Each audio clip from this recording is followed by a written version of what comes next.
వీళ్ళు కలుసుకొని మాట్లాడుకుంటూ ఉంటారు ఓకే మూవీస్ అన్నారు. సో ఆయన పంపించారు. ఆయన ఆల్రెడీ ఆ మూవీలో ఫిక్స్ అయిపోయారు క్యారెక్టర్. శ్రీహరి గారు, జీవ గారు మొత్తం అందరు.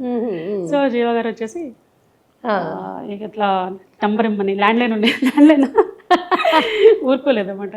సో ఇక సరే ఇవమ్మ మీ నాన్నగారితో మాట్లాడాలంటున్నారు అది ఇది అని చెప్పేసి అడిగేసి మొత్తానికి మళ్ళీ వాళ్ళకి కాల్ చేయడం. సో మదర్ కూడా ఒక్కసారి ట్రై వాళ్ళంతా మళ్ళీ పిలుస్తున్నారు కాబట్టి ఒక్క అవకాశం ఇస్తున్నారు కాబట్టి మళ్ళీ ఒక్కసారి వెళ్ళిరండి అని చెప్పి అందరం పుష్ చేస్తావు చేయలో.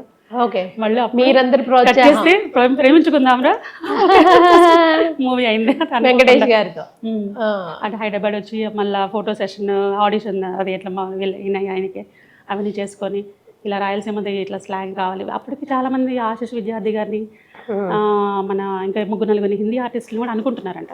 కానీ ఆ లాంగ్వేజ్ అనేది వాళ్ళకి మౌండ్ అవడం చాలా డిఫరెంట్ స్లాంగ్ కదా మరి అది. స్లాంగ్ అసలు ఎవరు సూట్ అవ్వట్లేదు అన్నారు అనమాట. పరేష్ రావల్ గారు ఒక ఫేమస్ ఆర్టిస్ట్ని అనుకున్నారంట ఆ విలన్ క్యారెక్టర్ పర్టికులర్ గా. ప్రేమించుకుందాం వాళ్ళు విలన్ అమరీష్ పురి గారు బాగా చేశారండి. అంటే ఎవరు అంటే వాళ్ళు అనుకున్న కట్అవుట్ అక్కడ సెట్ అవ్వట్లేదు. సో అప్పటికంతా వాళ్ళని జరుగుతూ ఉన్నాయి, వాళ్ళకి ఆడిషన్ అవుతా ఉంది. కానీ సురేష్ బాబు గారికి వీళ్ళకి ఎవరికి అసలు ఇంకా నచ్చలేదు అనమాట ఫైనల్. సో నాన్నగారు కరెక్ట్గా వాళ్ళు అనుకున్నారు. ఇక దాని గురించి బాగా హార్డ్ వర్క్ చేశారు. అదే స్లాంగ్ అక్కడ పర్ఫెక్ట్గా అక్కడ ఎలా మాట్లాడతారో అన్నది సింక్ అవ్వాలి, ఫుల్ఫిల్ చేయగలిగారు తగ్గట్టుగా.